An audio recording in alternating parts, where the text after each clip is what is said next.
Muy buenos días, estimados compañeros y alumnos de la Universidad La Salle Victoria. Reciban la más cordial bienvenida a la segunda ceremonia magistral 2021 Megalodón Electoral, impartida por la doctora Miriam Hinojosa Dieck, consultora independiente e integrante de la Red de Mujeres Politólogas. Recordemos que este ciclo de conferencias pertenece al proyecto de ciudadanía, el cual nos invita a reflexionar, innovar, expresar y fortalecer el interés por la participación ciudadana con el fin de generar estrategias para la mejora de nuestra sociedad. Agradecemos a las coordinaciones académicas, administrativas y, por supuesto, a nuestros alumnos y alumnas por su interés y responsabilidad ciudadana ante este importante tema. Al finalizar, tendremos una sesión de preguntas y respuestas que tendrá bien responder nuestra conferencista. Para hacernos llegar estas preguntas, les pedimos que por favor las envíen al WhatsApp institucional de la universidad o bien compartirlas en el chat que se encuentra habilitado en esta plataforma. Cedo la palabra al rector de nuestra universidad, Juan Roberto López González, quien nos dirigirá un mensaje de bienvenida. Estimada comunidad universitaria, como siempre es un gusto poder saludarnos, aunque sea por estos medios, y el día de hoy especialmente darle una calurosa bienvenida a la maestra Miriam Hinojosa Dieck, que con todo gusto y disposición ha querido participar con nosotros en esta serie de conferencias de formación para la ciudadanía, que están encaminadas a que tomemos en todo lo que vale, que podamos sopesar correctamente todo lo que vale nuestro voto y sobre todo nuestro voto informado y nuestro voto hecho a conciencia. Estas conferencias pretenden mostrarnos con claridad de qué tamaño es la responsabilidad que tenemos como ciudadanos y que yo me atrevería a llevarlo a algo más que a un derecho civil. Yo creo que tendría que ser también una obligación moral el ejercer nuestro voto bien informado, con mucha conciencia, pudiendo distinguir con toda claridad y pudiendo separar la basura de lo que es bueno. Y entonces nosotros tendremos un país mejor. De manera que, maestra Miriam Hinojosa Dieck, le agradecemos muchísimo este esfuerzo que usted está haciendo y créame que lo vamos a aprovechar. Ya en este momento somos casi 300 participantes y creo que es una muestra clara del interés que hay en estos jóvenes y señoritas en ser los mejores ciudadanos para este presente y nuestro futuro. Bienvenida y muchas gracias. Me permito presentar a la doctora Miriam Hinojosa Dieck. Es politóloga, feminista y consultora independiente. Es doctora en Estado de Derecho y Gobernanza Global por la Universidad de Salamanca. Tiene maestría en Teoría Política por la Universidad de Madrid y en Relaciones Internacionales por la Universidad de París. Obtuvo su licenciatura en Ciencias Políticas y Administración Pública en la Universidad Autónoma de Nuevo León. Ha sido consejera electoral en la Comisión Estatal Electoral en 2 ocasiones, una de 2007 a 2013 y la segunda de 2014 a septiembre de 2020. En dicho órgano, presidió las comisiones de Comunicación, Fiscalización y Género. Sin más, le pedimos a la doctora Miriam Hinojosa Dieck tome la palabra para dar inicio a la plática 2021 Megalodón Electoral. Adelante, doctora. Muchísimas gracias. Muy buenos días tengan todas y todos ustedes. Quiero agradecer la invitación de la Universidad La Salle en Ciudad Victoria, muy especialmente a su rector, Juan Roberto López. Muchas gracias por esta presentación, por esta bienvenida, rector, al coordinador académico Jorge Zárate, al maestro Alejandro Etienne, quien hizo el primer acercamiento y me hizo ver lo importante de tener esta participación en la Universidad de La Salle con tantas mujeres y hombres jóvenes interesados en el devenir cívico de nuestro país. Y muchas gracias también a la maestra Alejandra Uribe, quien fue increíblemente paciente con una servidora para irme solicitando todos los datos que requerían y demás, en una época en la que me tomó bastante atareada y siempre pues tuvo mucha amabilidad de estarme esperando y a veces pedirme las cosas en más de una ocasión, cosa que me apena muchísimo, pero qué bueno que por fin se pudo dar esta reunión. Estoy viendo yo también impresionada el número de participantes en esta sesión. Me siento muy honrada, pero también con una responsabilidad enorme. Me preguntaba hace un momento Alejandro Etienne si me sentía nerviosa y le digo, mira, después de tantos años de hacer esto, me sigue poniendo muy nerviosa y es que creo que se conjunta, pues, por un lado, la alegría de ver que hay interés en estos temas y por el otro, pues la increíble responsabilidad que representa lo que le diga uno a ustedes que estarán viviendo quizás la primera elección en la que podrán participar con su sufragio. Entonces, bueno, siempre eso nos marca y de alguna forma determina lo que será nuestra vida cívica. Entonces, pues muy interesada y muy contenta de estar aquí con todas y con todos ustedes. Les, les confieso que en este asunto de la pandemia hay como dos cosas, dos momentos de la verdad que me ponen increíblemente nerviosa. Uno de ellos es, por supuesto, y creo que comparten esto conmigo, que alguien estornude o tosa junto a mí. El segundo es cuando le doy clic al botón de compartir pantalla porque nunca sé qué va a pasar. Ayer por primera vez tuve la dicha de que en otra participación inmediatamente se desplegara, ya casi con telepatía, y dije, bueno, a ver si mañana con los chicos de la Universidad La Salle me va igual de bien. Y antes de pasar a ese momento de la verdad, pues yo les quiero compartir que también me alegra mucho. Decía hace un momento el rector, me decía que con toda la experiencia que tuve yo en la Universidad de Monterrey, donde trabajé durante 18 años, pues ya era yo de alguna suerte lasallista, porque La Salle es una de las 5 congregaciones fundadoras de la Universidad de Monterrey. Pero yo quiero decirle, rector, que es más que eso, porque yo soy lasallista, lasallista. Yo estudié mi preparatoria en el Instituto Regiomontano y no estudié antes allí, porque era una época en la que todavía no era mixto. Entonces, las mujeres podíamos ingresar al Instituto Regiomontano solo hasta la edad de preparatoria, pero mi papá se formó allí y hablaba con tanto amor de su colegio toda la vida que indudablemente si hubiera yo tenido la oportunidad, pues ahí me habrían inscrito desde los primeros años. Y bueno, mi hermano sí se formó allí. Tuve la suerte, además de participar en las misiones de La Salle en la Sierra de Durango, por lo menos en 6 ocasiones, 6 Semanas Santas seguidas estuve yo por allá. También tuve un breve ingreso al CESLAS, estudiar educación. Entonces fue una nueva oportunidad.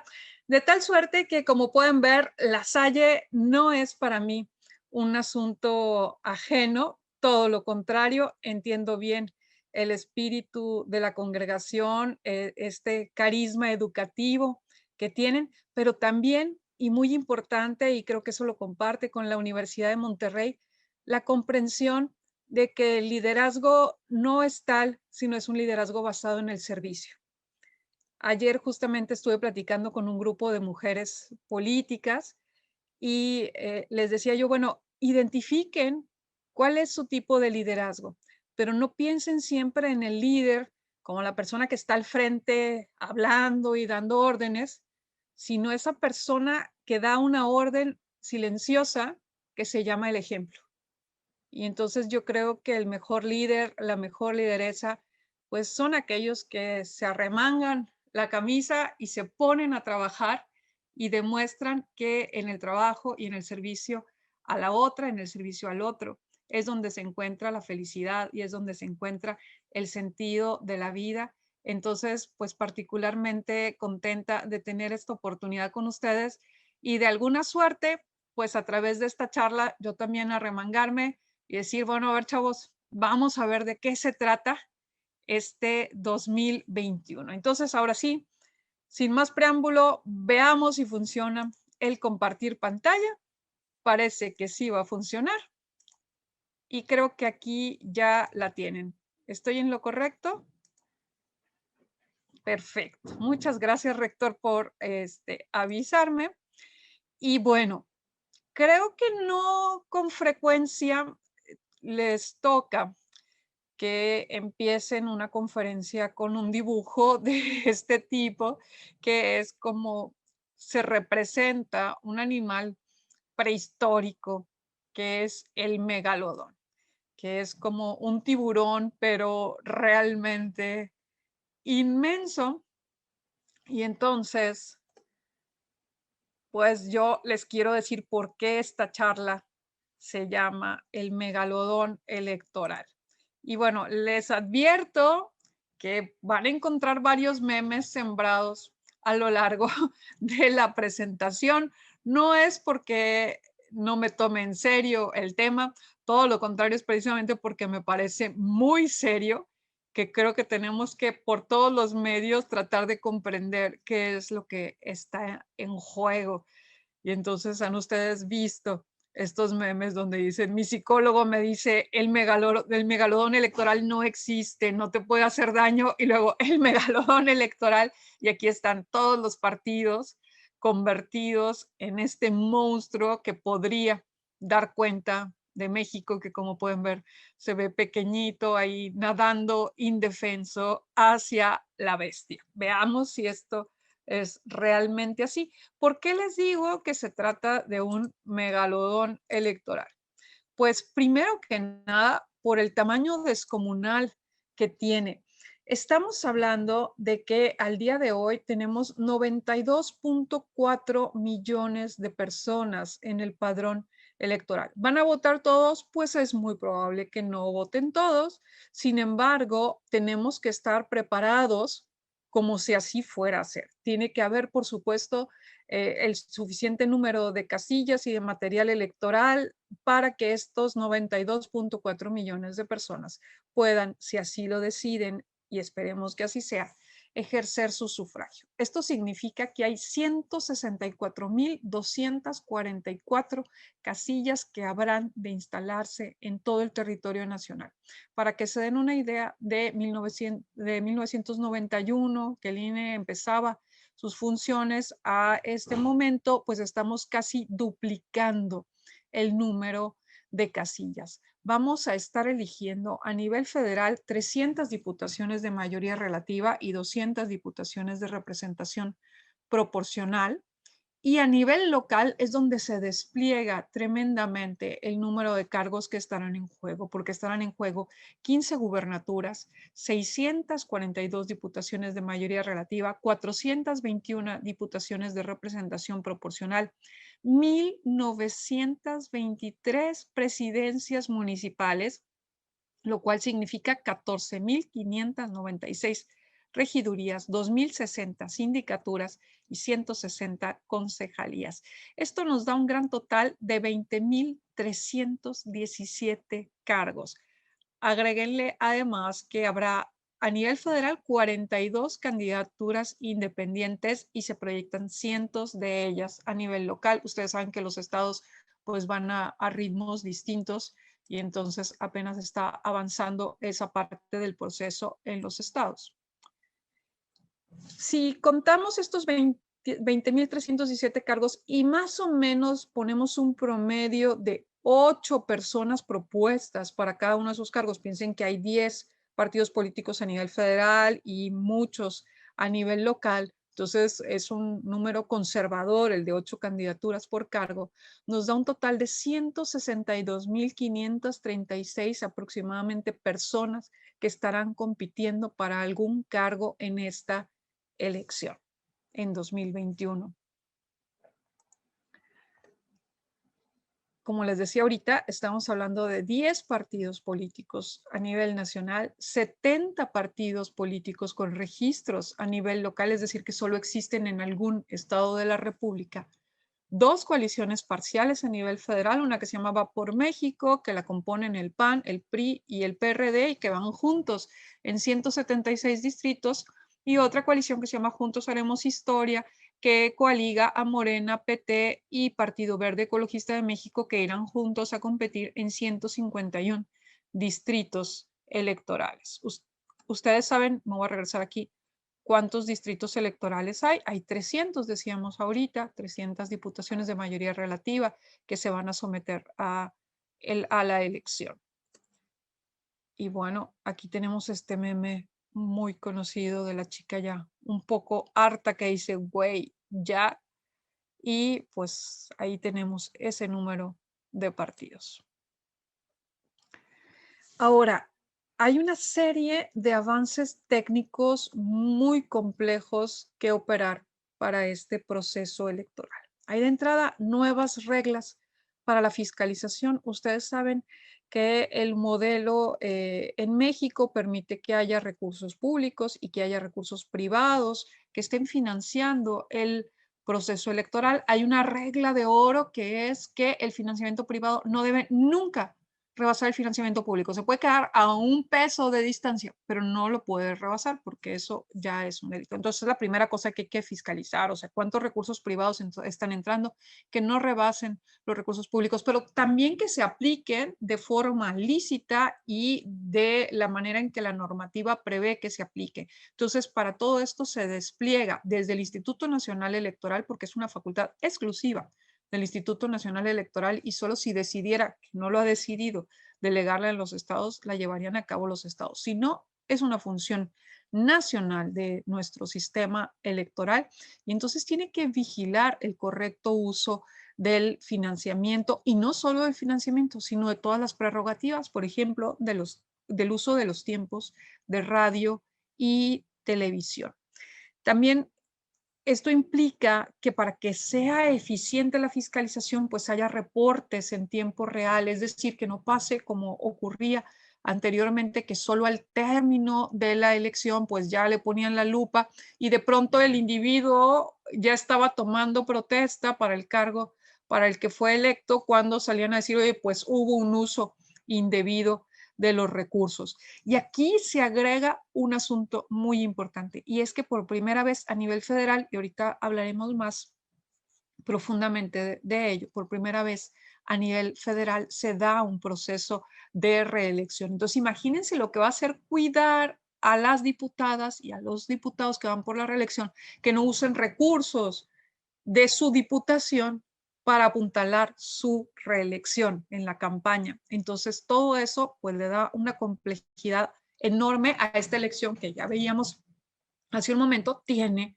ya de por sí un tamaño descomunal. Luego también tenemos que administrar el voto electrónico de mexicanos en el extranjero que van a poder, por ejemplo, elegir para la gubernatura en Baja California Sur, Chihuahua, Colima, Guerrero, Michoacán, Nayarit, Querétaro, San Luis Potosí y Zacatecas, que van a poder elegir por esa vía también a los integrantes migrantes del Congreso de la Ciudad de México y a los integrantes de representación proporcional del Congreso de Jalisco. Entonces, estamos administrando también esta situación que no habíamos vivido.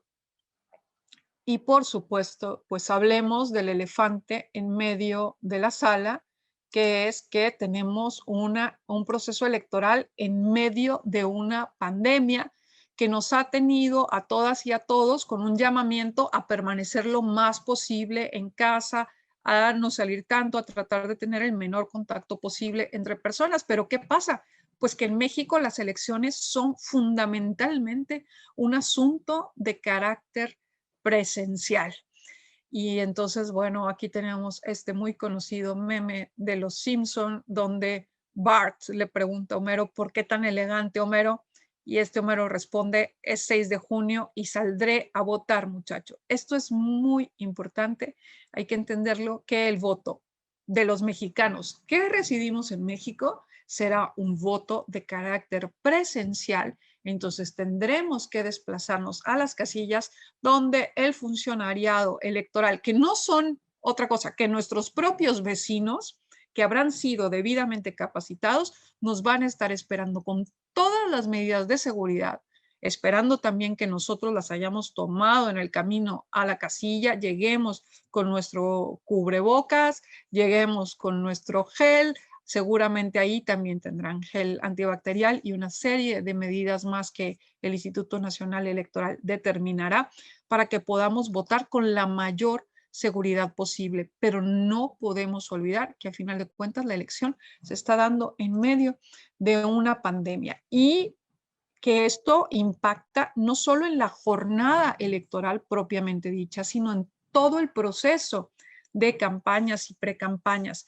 Por ejemplo, todo esto que se llama las campañas BTL, que son las que son cara a cara, los mítines multitudinarios, la recolección de apoyos para las candidaturas independientes, que también en gran medida se da cara a cara con las y los electores, la capacitación del funcionariado de las casillas, la representación de los partidos ante las mesas directivas de casilla, el armado de paquetes con material electoral que son como si fueran líneas de producción. Estamos ahí rozándonos los codos cuando estamos armando esos paquetes y todo esto tiene que cambiar porque en medio de una pandemia no podemos estar hacinados, aglomerados como normalmente estamos cuando se están armando los paquetes. Y por supuesto, como ya les decía ahorita, en el momento de la emisión del voto, toda vez que salvo los mexicanos en el extranjero, quienes aquí residimos, no tenemos voto anticipado ni voto electrónico en todo el territorio nacional. Sí va a haber algunos ejercicios en algunos estados, esperando que ya muy pronto transitemos hacia el voto electrónico. Es urgente por situaciones como esta que estamos viviendo, pero también por cuestiones de costos. Para que se den una idea, el nivel de seguridad de cada boleta electoral es prácticamente como si estuviéramos votando en papel moneda. ¿Ven todos los candados que tienen los billetes para estar seguros que no son falsos? Pues algo así pasa con las boletas que tienen una serie de candados, lo cual encarece muchísimo todo este material electoral y todos esos son recursos que podríamos estarnos ahorrando si ejerciéramos el voto electrónico. Habrá gente que diga, ay, pero los riesgos que eso conlleva, que violenten el algoritmo y entren, pues no más que los que tiene el hacerlo en papel y no más que los que tiene el que, por ejemplo, ustedes hagan sus transacciones bancarias también electrónicamente. Entonces, bueno, si están dispuestos a mover su dinero poco o mucho por vía electrónica, ¿por qué no estaríamos dispuestos a mover nuestro sufragio también por la vía electrónica y ahorrarle al país una cantidad muy importante de dinero, tener resultados de forma más rápida, prístinos? Entonces, creo que habría que ir caminando en esa dirección. Pero bueno, volviendo a este asunto de que nos toca vivir un proceso electoral en plena pandemia, tenemos que darnos cuenta que por primera vez quizás en la historia los derechos político-electorales, como son el de asociación, reunión y el derecho al sufragio, tengan que armonizarse con otros derechos humanos también fundamentales, que son el derecho a la vida y el derecho a la salud.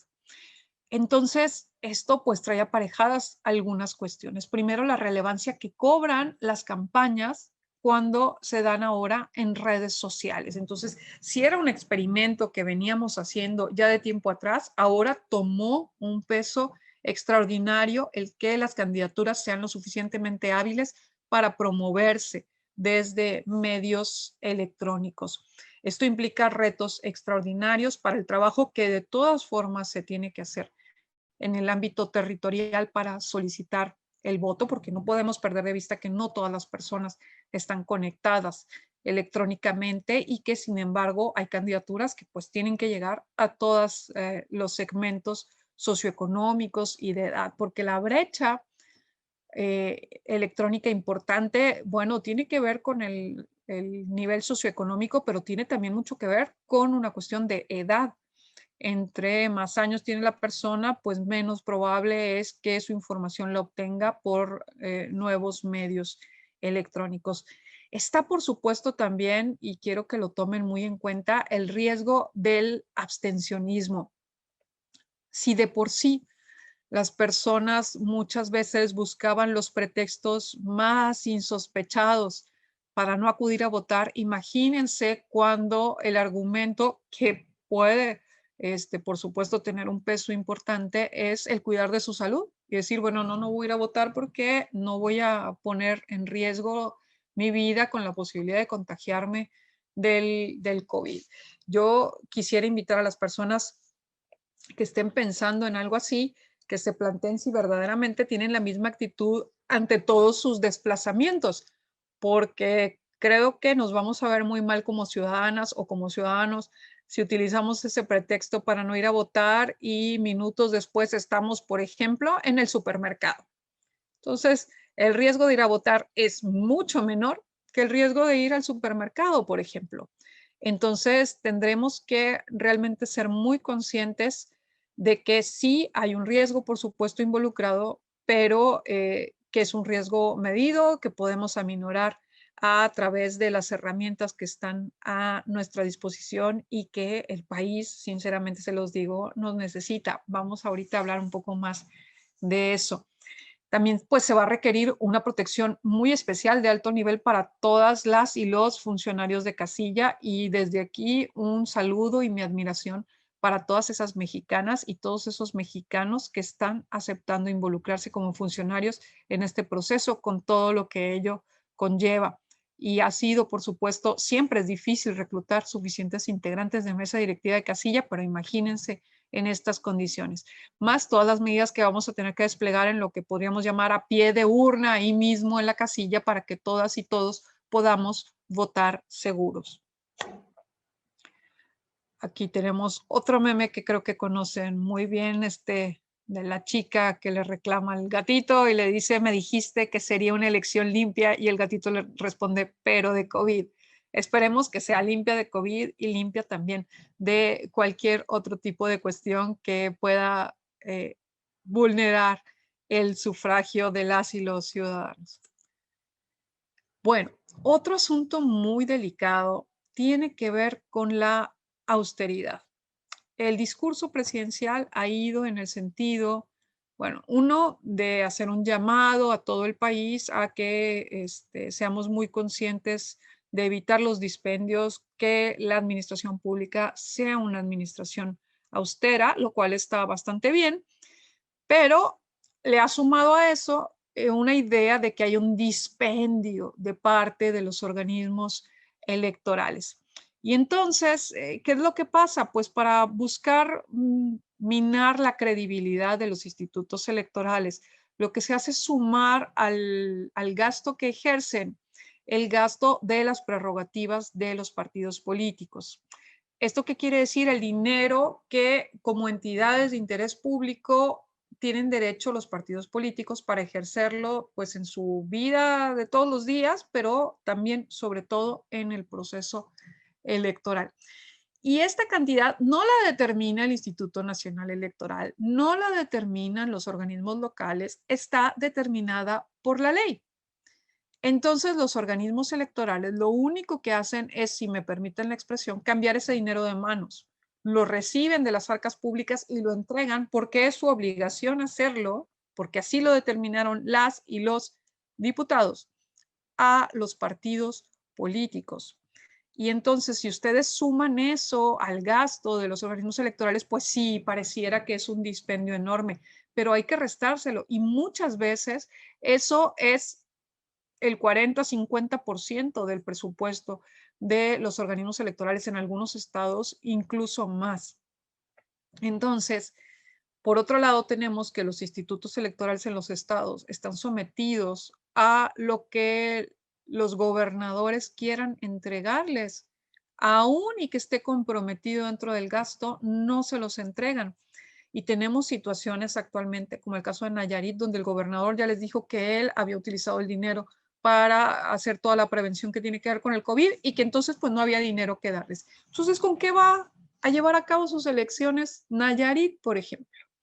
Entonces, hay este riesgo enorme en una elección de por sí muy grande, que tiene retos nuevos, que se está dando en el ambiente, que ya veíamos qué implicaciones tan grandes tiene de una pandemia, y además con dificultades de carácter financieras, dificultades de carácter económico. Luego, viene este otro asunto que les comentaba hace un momento, que es que vamos a vivir a nivel federal por primera vez el proceso reeleccionario. A partir de la reforma electoral de 2013-2014, se determinó que en esta elección de 2021, perdón, que en esta elección de 2021 las diputaciones federales podrían optar por la reelección y será en el 2024 para las senadurías. Esto implica que puedan pasar las personas hasta 12 años en cada una de las cámaras, es decir, una persona puede ser ininterrumpidamente diputado o diputada durante 12 años e ininterrumpidamente senador o senadora hasta por 12 años, siempre y cuando se presenten por el mismo partido que los presentó o si fue una coalición por alguno de los partidos integrantes de esa coalición que los había presentado originalmente. Para ello tienen que manifestarle al Instituto Nacional Electoral antes del 1 de abril su intención de hacerlo. Al sol de hoy, el INE ya ha recibido 439 manifestaciones, 51% de ellas de parte de hombres, 49% de parte de mujeres, de diputados y diputadas que pretenden la reelección. Si ustedes recuerdan, nuestra Cámara de Diputados está compuesta por 500 curules, lo cual quiere decir que la inmensa mayoría de quienes hoy son diputadas, quienes hoy son diputados, van a optar por la reelección y pueden decidir no separarse de su encargo, es decir, continuar siendo diputadas o diputados durante todo el proceso de campaña. Lo único que les exigen, nada más faltaba que no fuera así, es que pues sigan cumpliendo con sus funciones como legisladoras o como legisladores y por supuesto que no trasladen recursos de la Diputación a la campaña, como ya decíamos hace un momento. Otro tema que ha cobrado una enorme relevancia y que yo de verdad me siento muy contenta por ello, pero no por eso puedo cerrar los ojos a la complejidad que significa para la organización del proceso electoral el tema de la paridad, es decir, del acceso en condiciones de igualdad de mujeres y de hombres al proceso electoral. Entonces tenemos que administrar una paridad de carácter vertical que se traduce en todas las listas plurinominales y las planillas para ayuntamientos que tienen que estar integradas en lo que se denomina una cremallera, es decir, que tienen que estar intercalados los géneros hombre-mujer, hombre-mujer o mujer-hombre, mujer-hombre, mujer-hombre en cualquier lista que se presente de candidaturas.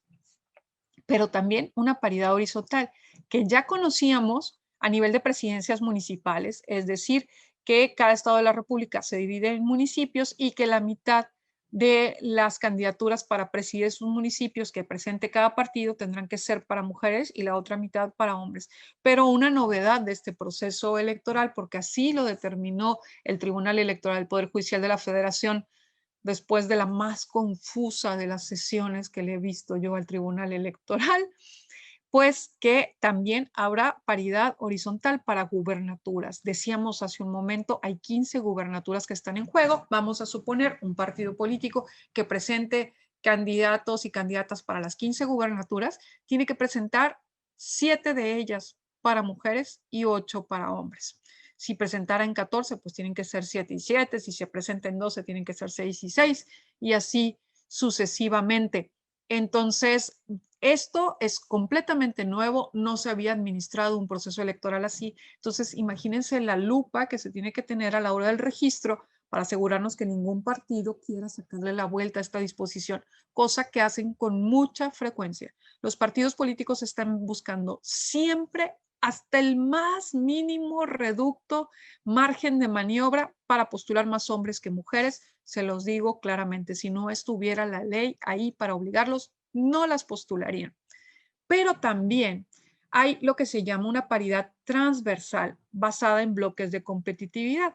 Porque ¿qué es lo que también habíamos visto que hacen mucho los partidos políticos? Decir, bueno, tengo que postular, vamos a suponer, 7 mujeres para las gubernaturas, pues las pongo ahí donde voy a perder. Entonces, para las gubernaturas todavía no hay estos bloques de competitividad, pero sí para otros espacios donde tenemos que garantizar que las mujeres sean candidatas allí donde tienen posibilidades reales de triunfo.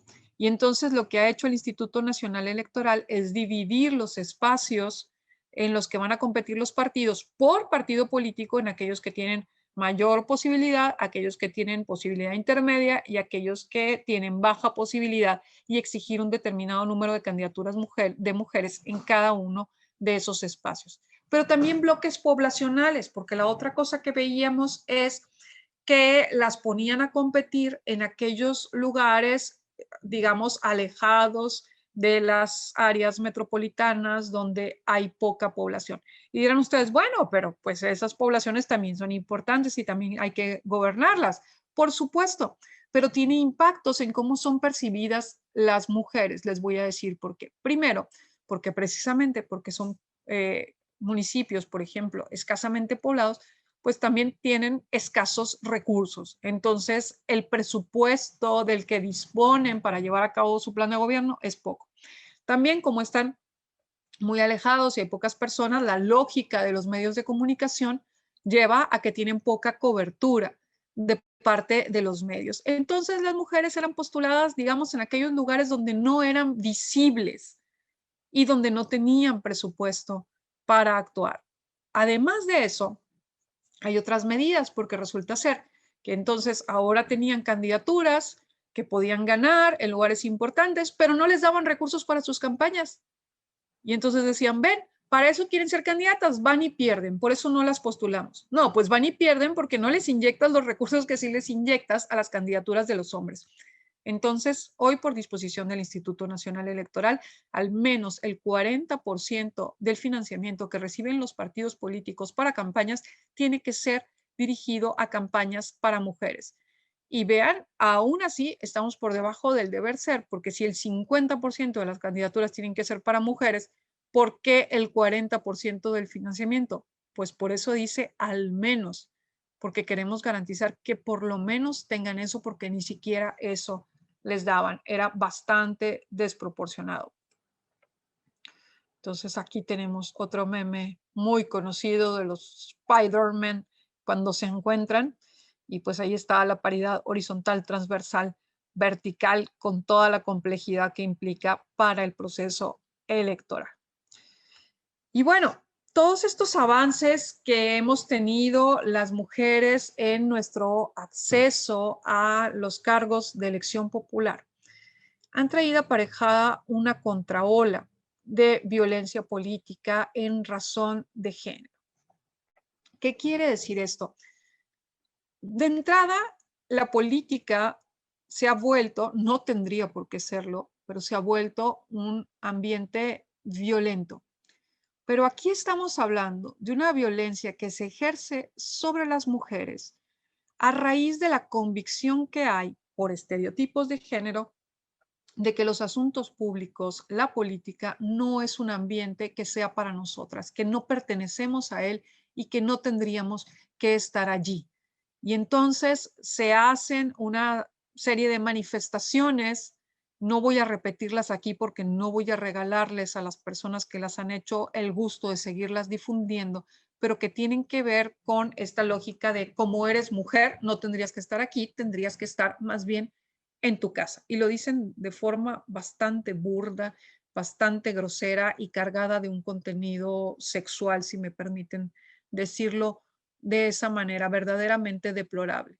Pero no se queda allí deslegitimando su derecho a presentarse a un cargo de elección popular, sino que va a un tema de buscar amedrentarlas, las amenazan, amenazan a su familia, las violentan también de forma sexual, y a veces llega incluso a presentarse el feminicidio, desafortunadamente.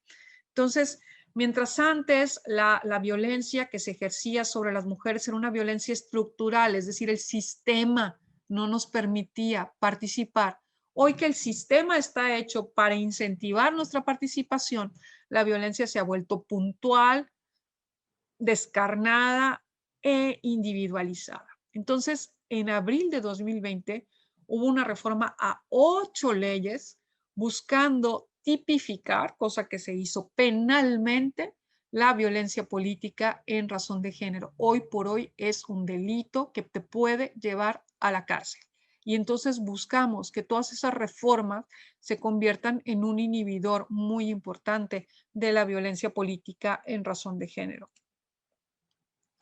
No me voy a detener aquí porque ya más o menos les expliqué en qué consistía la violencia política en razón de género, pero no es lo único que busca impactar en la conducta de los violentadores de mujeres. Se crea también a nivel nacional un registro público de violentadores electorales de tal suerte que quien esté en ese registro no pueda ser candidato o candidata a un cargo de elección popular, y se crea lo que se llamó el 3 de 3 contra la violencia. No pueden ser candidatos quienes hayan sido encontrados culpables o responsables de acoso o violencia de índole sexual, violencia electoral por razón de género o deudas en la pensión alimentaria. Otro nivel de complejidad de este proceso electoral, también muy digno de aplaudirse que estemos tomando medidas en esto, pero quiero que vean cómo entonces una elección muy grande se vuelve también una elección llena de detalles que la vuelven difícil de administrar. Es que hoy contamos afortunadamente con candidaturas indígenas. Los partidos políticos están obligados a postular personas de origen indígena por el sistema de mayoría relativa en al menos 21 de los 28 distritos registrados con al menos 40% de población con esta adscripción, que se consideran a sí mismos personas de origen indígena. Y por el sistema de representación proporcional, fórmulas en los primeros 10 lugares de la lista, una en la primera, segunda y quinta circunscripciones, 2 en la cuarta circunscripción y 4 en la tercera circunscripción. Tamaulipas y Nuevo León formamos parte de la segunda circunscripción, que tiene que tener al menos una fórmula en los primeros 10 lugares. Además, por instrucciones del Tribunal Electoral del Poder Judicial de la Federación, el INE deberá garantizar medidas afirmativas que permitan la competencia en condiciones de igualdad para personas con discapacidad o cualquier otro grupo en situación de vulnerabilidad, y esto incluye, y acaba de tomar medidas el Instituto Nacional Electoral, a las personas de la comunidad LGBT+.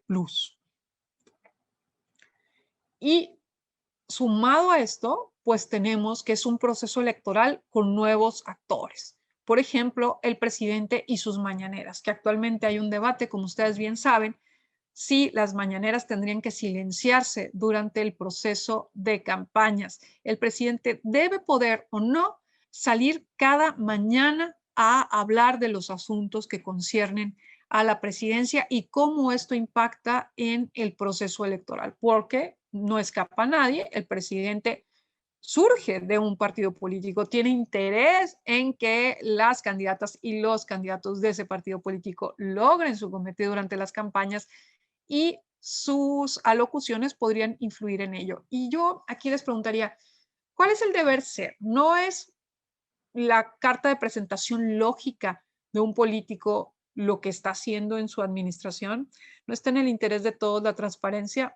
Y podemos establecer este tipo de disposiciones sobre la presidencia de la República, pero por otro lado, ¿puede el presidente conducirse de una forma que no impacte el proceso electoral?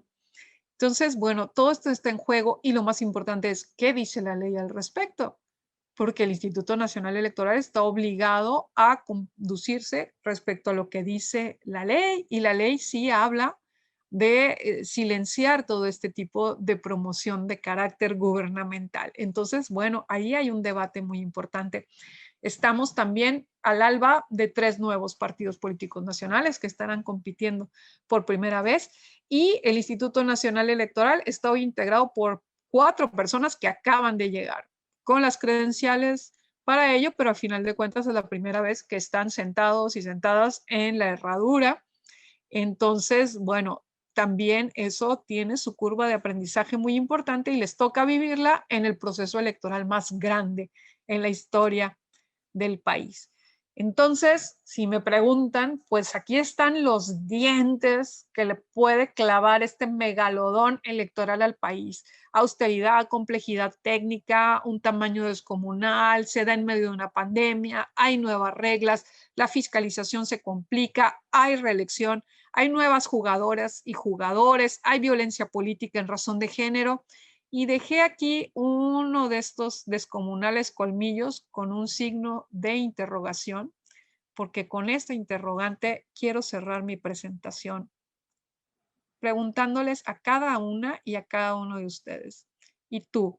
¿Vas a ser el último colmillo o vas a ser quien evite con tu sufragio, con tu presencia, con tu participación activa en este proceso electoral, que este megalodón acabe con todo?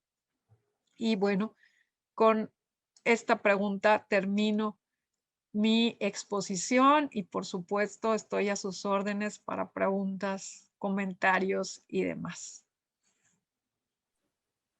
Muchas gracias, doctora Miriam. Sin duda, muy importante lo que nos compartió durante esta charla, el reflexionar y desde luego la pregunta que nos deja abierta a todos de la importancia que tiene sin duda nuestra participación en estas próximas elecciones. Les recuerdo que estamos recibiendo sus preguntas a nuestro chat de WhatsApp, así como el chat que tenemos en esta plataforma. Tenemos por aquí ya las primeras preguntas, doctora. Nos dicen que al día de hoy, según su perspectiva, ¿cuál es el grado de participación que tienen los jóvenes en los comicios electorales? Claro que sí.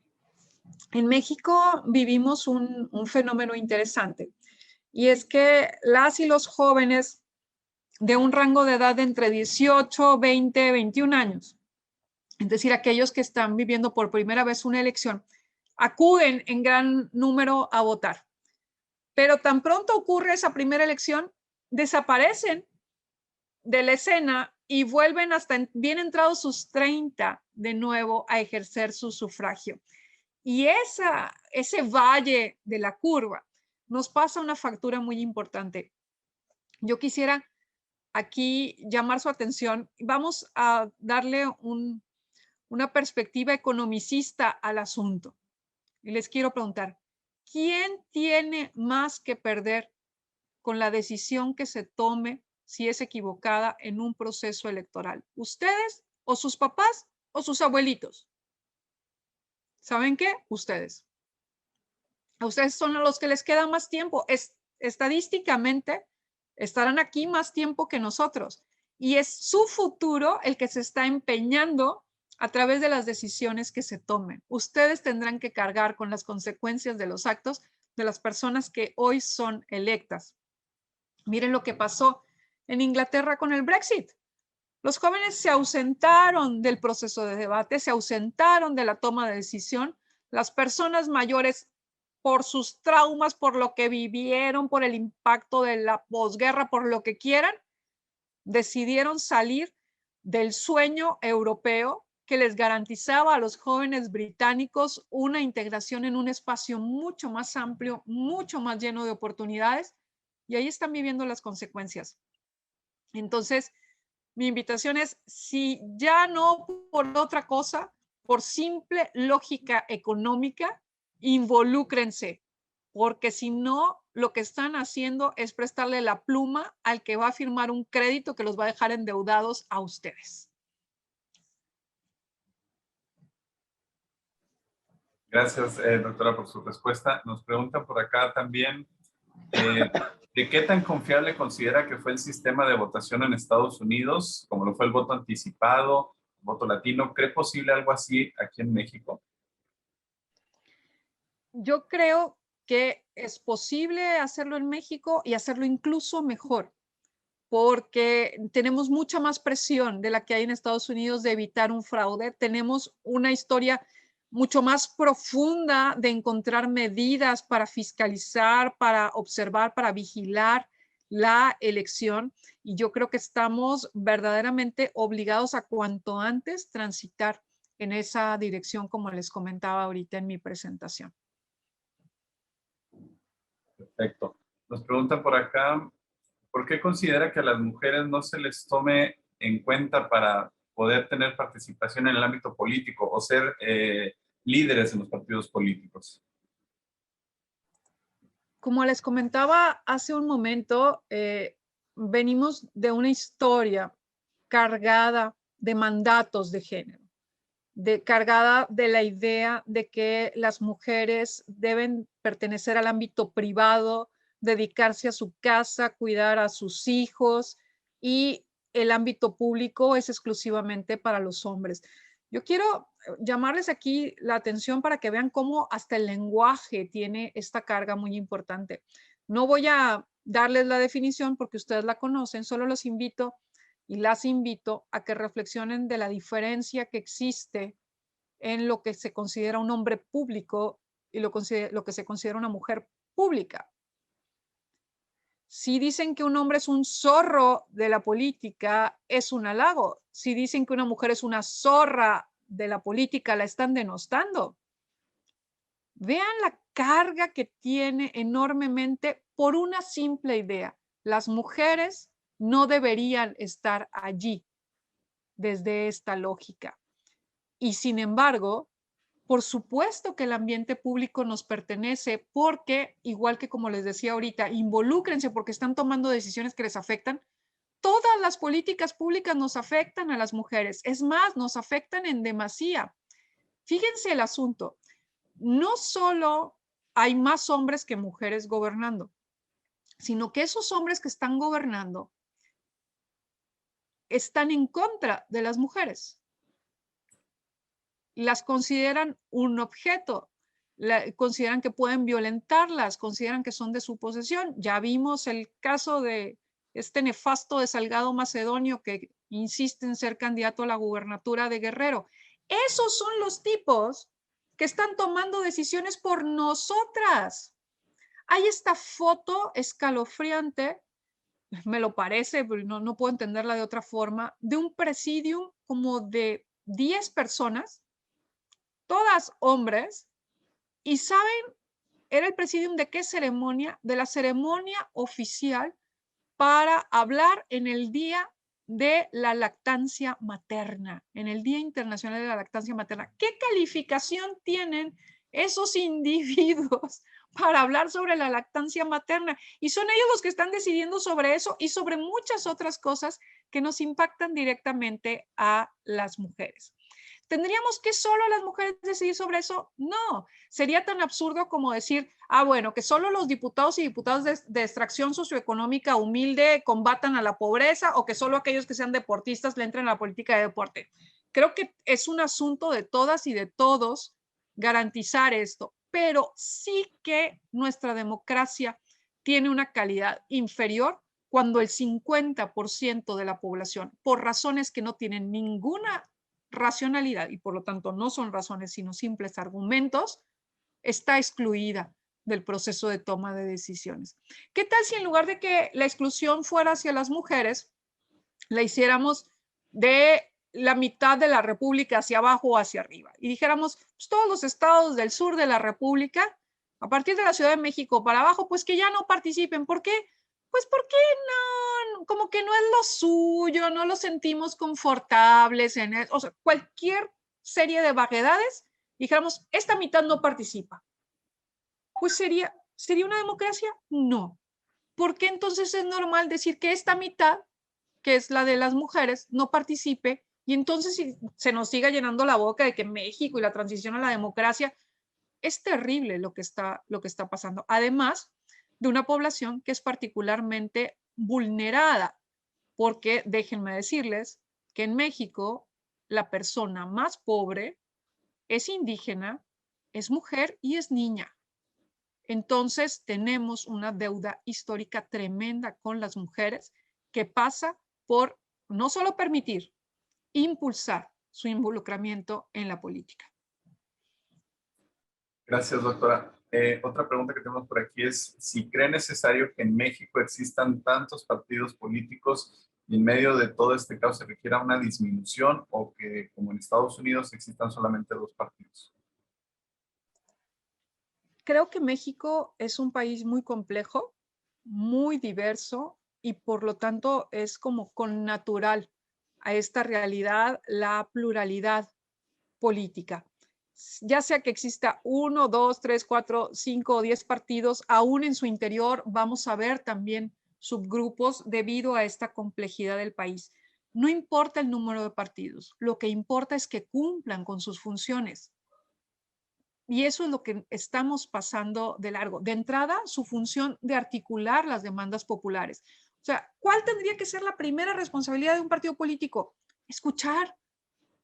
El partido político tiene que ser capaz de escuchar qué le duele a la ciudadanía y cómo va a convertir esas demandas en políticas que resuelvan problemas públicos. Pero los partidos también tendrían que ser escuelas de liderazgo político. Tendrían que ser ámbitos de socialización política por excelencia para crear nuevos cuadros. ¿Y qué es lo que pasa?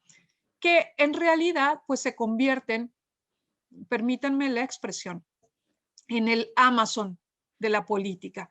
Entonces se convierten en un canal de distribución donde el individuo que gracias a su fama o a su dinero puede permitirse ser un candidato, entonces, bueno, le prestan todo el aparato para, y al rato ya nada más falta que lo entreguen con un dron ahí en el Congreso para que sea diputado o sea diputada. ¿Dónde está ese proceso de ser escuelas de cuadros y de socialización política?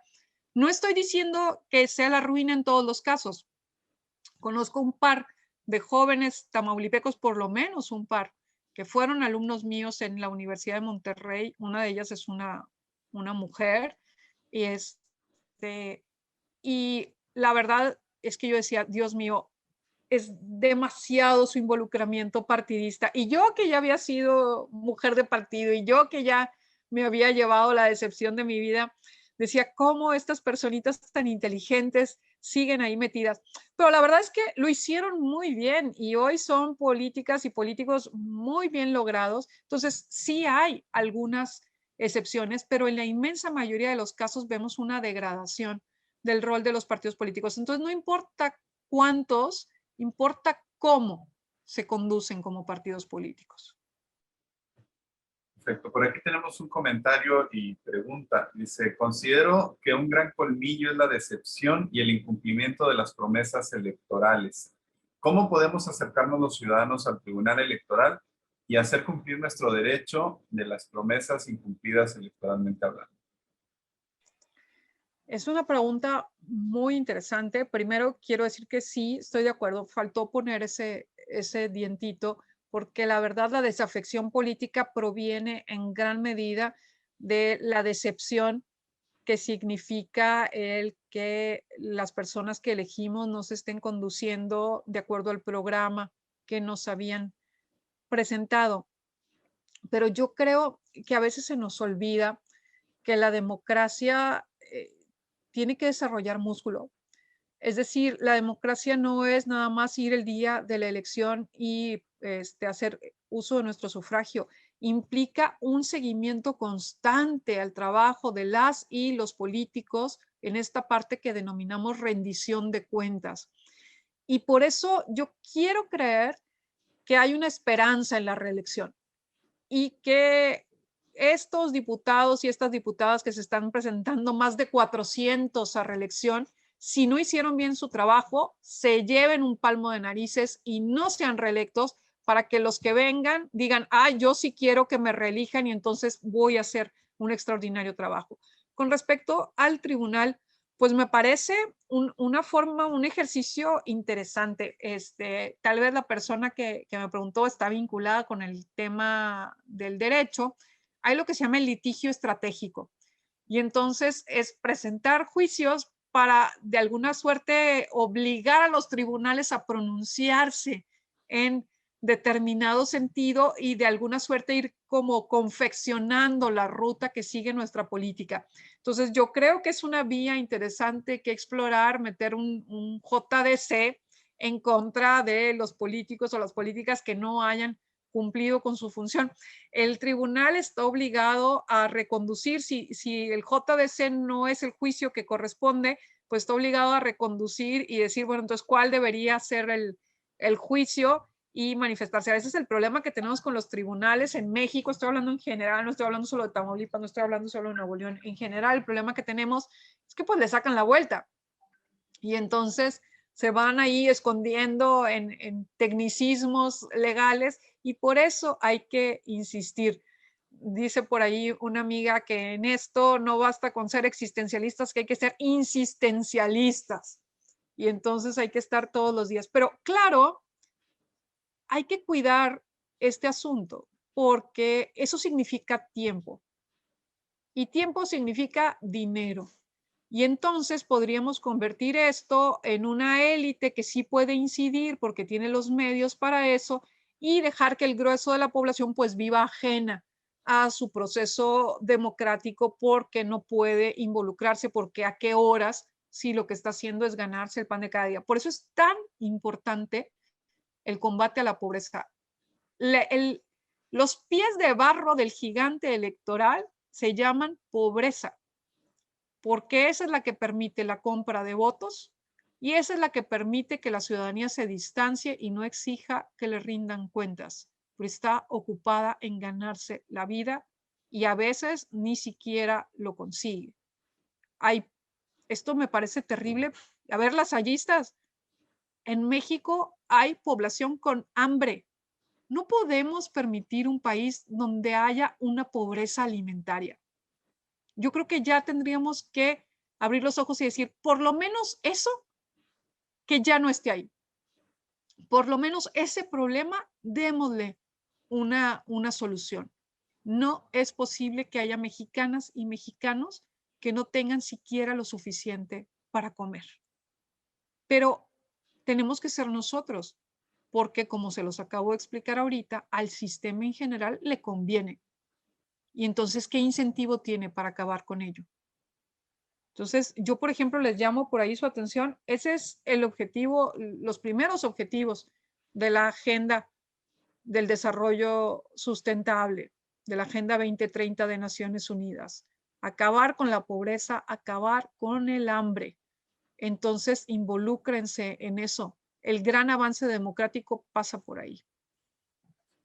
Doctora, en este mismo sentido que comentaba ahorita de la pobreza que tenemos en nuestro país, considera, nos pregunta por aquí, que si la posible instauración digital del voto electoral en México podría podría abarcar, perdón, con los más de 40 millones de mexicanos en extrema pobreza.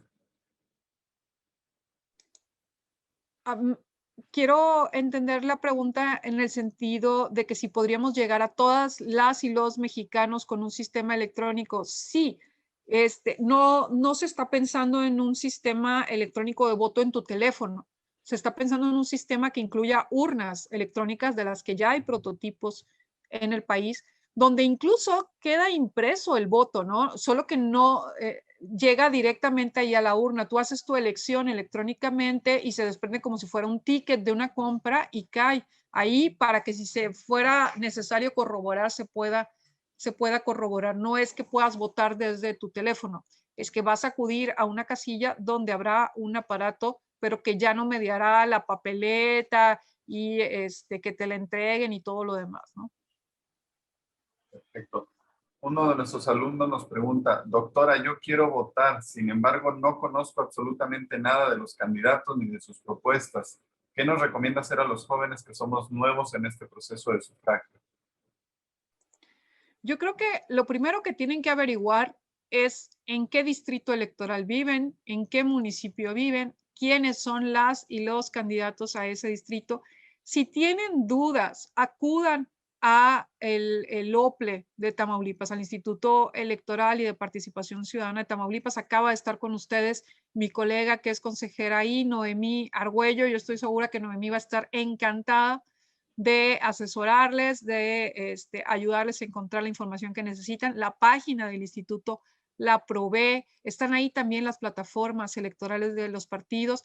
Hay que estar muy informados. Ahora hay la obligación de las y los candidatos a todos los cargos de elección popular de participar en debates. Escuchen los debates, vean qué se dicen uno del otro, porque muchas veces ahí hay información importante y pues tomen su decisión lo más informada posible y no abandonen tan pronto que emiten su sufragio, sino que se queden atentos a lo que esa persona que resultó electa, hayan o no votado ustedes por ella, está desarrollando en el cargo para el que se le eligió. Muchas gracias, doctora. Nos preguntan aquí, ¿cómo puede ayudar como individuo a evitar esta violencia de género en las mujeres? Híjole, qué bonita pregunta. La violencia hacia las mujeres se construye desde todos los ámbitos, todos los días. Entonces, yo no sé si han ustedes oído hablar de esta teoría del exalcalde de Nueva York, Giuliani, que se llama la teoría de las ventanas rotas. Entonces, que decía que en el momento que tú permitías, aunque fuera una ventana rota, la degradación iba corriendo porque la gente perdía el respeto, ya no había esta idea de una vida digna. Lo mismo ocurre en el tema de la violencia de género. Cualquier chiste que está plagada en nuestras conversaciones de chistes misóginos, abre esa puerta y empieza a construir este hilo tan grande que luego termina en feminicidios, porque es deslegitimar la dignidad que tenemos como mujeres, quitarnos el carácter de personas. Entonces, mi invitación, y es bien difícil tener ese rol, mi invitación es a que sean el que o la que en su grupo de amigos dice, hey, esa es una perspectiva misógina, estás favoreciendo los estereotipos de género y estás abogando por la desigualdad entre mujeres y hombres. No lo permitan, cierren las puertas a todo ello, no sean parte del problema, sean parte de la solución. Y les digo, la van a tener bien cuesta arriba. Van a ser los odiados o las odiadas en la familia, en las reuniones de amigos, el amargosito, la amargosita, la feminazi, no importa, alguien lo tiene que hacer y yo les aseguro que además el tiempo les dará la razón. Muy pronto, afortunadamente, eso se va a ver tan mal que ya no van a tener que salir a señalarlo, se los aseguro. Gracias. Por último, tenemos por aquí, nos preguntan, ¿cuál es el modelo de concientización para la población mexicana en cuestión sanitaria y qué impacto se esperaría tener posteriormente al proceso electoral? Eso es súper importante. Como les decía al inicio, estamos viviendo el primer proceso electoral en donde tenemos que armonizar entre el derecho al sufragio, el derecho a afiliarnos a un partido, el derecho a participar en una campaña, con el derecho a la salud y el derecho a la vida. Yo creo que hay que estar muy atentos y muy atentas a lo que nos digan las autoridades respecto a qué medidas tomar para estos procesos. Y acatarlas todas, ¿no? Por supuesto, acudir a votar, pero acudir a votar con cubrebocas, se puede ir con su propio lápiz, gel. Ya varios países han llevado a cabo procesos electorales en plena pandemia. Coahuila e Hidalgo, aquí en México, ya tuvieron procesos electorales en plena pandemia y en el caso de Coahuila e Hidalgo no siguieron repuntes en el COVID, lo cual es una muy buena noticia. Y, por ejemplo, aquí en Nuevo León, de pronto el secretario de Salud salió a decir, pues síganle así, les cancelo hasta sus elecciones. A ver, no, eso no se puede hacer. No es una determinación de la Secretaría de Salud, es una determinación que tienen que ir tomando en conjunto las autoridades. Y yo creo que en la medida en la que nosotros nos conducimos de acuerdo a lo que nos piden, pues en esa medida vamos a ejercer libremente nuestro sufragio y sin riesgos. Perfecto. Doctora, ya por último, se quede como reflexión, yo creo, para todos, nos comparten aquí en el chat, uno de nuestros alumnos dice, ¿se considera la apatía e ignorancia de los mexicanos como una puerta abierta para que los políticos con intereses propios participen y queden electos? Pero ¿cómo se puede mejorar el ambiente social para que no se abuse del pueblo mexicano en la democracia? Yo creo que estamos trabajando solo por el lado de la oferta, es decir, estamos muy atentos a ver quiénes son las candidatas, quiénes son los candidatos y si están pues, postulando a los puros famosos o si traen detrás, no sé, una cola inmensa que les pisen. Pues estamos trabajando muy poco por el lado de la demanda. ¿Cómo le hacemos para que la ciudadanía sea consciente y simplemente no los elija? No son los partidos políticos los que van a cambiar ese modelo porque ese modelo les resulta muy sencillo de manejar, ya lo conocen, lo controlan. Lo que necesitamos es trabajar con la ciudadanía y yo creo que esfuerzos como el que está haciendo ahorita la Universidad de La Salle se tienen que extender por todo el país y cada uno de ustedes que tiene la oportunidad de estar en una universidad y en una universidad que además los está formando desde la perspectiva cívica también, tiene que obligarse a ser un multiplicador de estas cuestiones en su entorno y más allá de su entorno. Creo que nos estamos haciendo muy poco responsables de la inmensa mayoría de las y los mexicanos que viven al margen de todo. Yo me acuerdo, aquí en Monterrey, durante mucho tiempo, hubo zonas que vivían tomadas por el narco, en donde la policía no podía entrar, que todos los días había balaceras, que todos los días había asesinatos. ¿Y saben qué decíamos los que no vivíamos ahí? Pues que se maten entre ellos. Nada más que ese que se maten entre ellos nos pasó después factura, porque ese espacio creció y creció y creció hasta que fue la ciudad entera.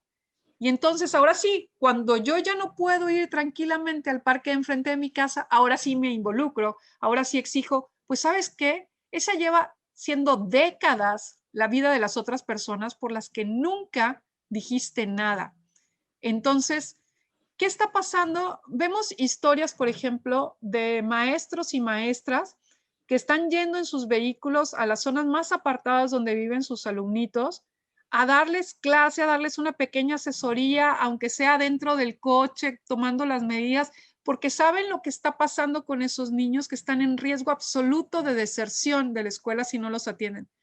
Pero son unos cuantos héroes que nos están poniendo el ejemplo y no lo estamos atendiendo. Qué fácil sería que cada uno de nosotros agarrara el compromiso de 3, 4 niñitos en riesgo de deserción escolar y decir, de estos me encargo yo de traducirles lo que les está diciendo la tele, porque a lo mejor ni tele tienen o no están siguiendo las clases ahí, pero no, es allá, es entre ellos, es su problema. Yo aquí tengo a mis hijos con su compu, con su lab, con su escritorio bien arregladito para que sigan el homeschooling. ¿Y los demás? Pues a ver si aprendimos la lección y nos damos cuenta que desentendernos del otro tarde o temprano nos pasa factura a todas y todos los demás. Muchísimas gracias, doctora Miriam, por dar respuesta a todas estas preguntas e inquietudes de nuestra comunidad. Nos da mucho gusto que exista esta participación e interés. Se nos quedan preguntas en la mesa, pero con todo gusto las haremos llegar para que se les pueda dar respuesta. Y también me da mucho gusto saludar a la maestra Noemí Argüello Sosa, quien estuvo en nuestra primera conferencia de este proyecto de ciudadanía, que está aquí con nosotros. Y doctora Miriam le manda un afectuoso saludo y felicitación por esta conferencia. Muchas gracias. Gracias a Noemí por haber hecho el vínculo para esta invitación. Me dio muchísimo gusto. Yo quiero decirles que en general en el Instituto Electoral de Tamaulipas, pero en lo particular en Noemí, tienen a una consejera extraordinaria, además de que sabe muchísimo del tema, es muy comprometida, ha sido un elemento muy, muy importante para unirnos en este trabajo en pro de la educación cívica a muchos consejeros y consejeras de todo el país. Quiero dejarles mis redes sociales. En Facebook estoy como Miriam Hinojosa Dieck. En Twitter me encuentran como Miriam Hinojosa D. Y cada miércoles escribo en Milenio, en la sección de opinión de la edición de Monterrey, y pues me dará mucho gusto que me lean y quedo a sus órdenes. Muchas gracias, doctora, y agradecemos también a todos quienes nos acompañaron el día de hoy, a nuestro rector, Juan Roberto López González, directivos, coordinadores, maestros, alumnas, y por supuesto a usted, doctora Miriam Hinojosa Dieck, por esta destacadísima participación. Cedo la palabra al arquitecto Jorge Arturo Zárate Cisneros, director académico, quien tiene a bien darnos un mensaje y agradecimiento para nuestra conferencista. Señor rector, Juan Roberto López González, doctora Miriam Hinojosa Dieck. Estimada comunidad universitaria, muy buenos días a todas y todos. Está este proverbio holandés, no puede impedirse el viento, pero hay que saber construir molinos. Este define muy bien los tiempos que nos están tocando vivir. Ante el escenario político, económico, social, de lucha constante por la igualdad de oportunidades y de salud actual, por supuesto que demanda toda nuestra atención y conciencia, cada uno de estos factores, el proceso de participación ciudadana es una oportunidad de construir juntos esos molinos y encontrar oportunidades ante esos retos. Como universitarios tenemos la responsabilidad de mantenernos atentos, bien informados, abiertos a las distintas ideologías, con una visión crítica y veraz. Como lasallistas, nuestros valores definen nuestras acciones: la fe, la fraternidad, el servicio, justicia y compromiso. que nuestra participación sume a la construcción de nuestra sociedad. Es un honor para mí, a nombre de la Universidad La Salle Victoria, hacer extensivo este reconocimiento a la doctora Miriam Hinojosa Dieck por su valiosa participación en el proyecto Ciudadanía, con la conferencia 2021, El Megalodón Electoral. En una muestra de agradecimiento y respeto, reciba a nombre de la comunidad universitaria la obra El joven jaguar, de la autora Katia Esmeralda Malacara Moreno, exalumna de la licenciatura en diseño gráfico, producto de la serie plástica Tierra Querida. Esta obra representa al jaguar, considerado un ser místico para los pueblos prehispánicos y en la actualidad, pues sigue una herencia cultural y riqueza de fauna. Este imponente felino, que habita en Tamaulipas y en un vasto territorio de América, es una especie en peligro de extinción por la pérdida y fragmentación de su hábitat. Esta obra plástica está inspirada en el poema El joven jaguar, del poeta huasteco Delfino Hernández. Este reconocimiento y presente se le da llegar a la doctora Miriam en cuanto las condiciones de salud lo permitan. Aprovecho también, una vez más, para agradecer a la Coordinación de Pastoral Universitaria y al equipo creador del Proyecto Ciudadanía por la realización de esta segunda conferencia. In divisa manet, lo unido permanece. Muchas gracias. De esta forma, las palabras, damos... muchas gracias. Adelante, adelante, doctora, adelante. No, les decía que me quedé impresionada con lo bello de la obra plástica esta que me presentaron y muy lindas palabras, arquitecto, muchísimas gracias. A la brevedad le haremos llegar el cuadro, doctora, para que lo pueda tener. De esta forma, damos por terminada la segunda conferencia magistral a la comunidad educativa dentro de este proyecto denominado Ciudadanía. Agradecemos a todos y a todas su presencia y participación durante esta mañana, deseándoles que tengan una excelente mañana y recordando que aún en la distancia, lo unido permanece. Muchas gracias.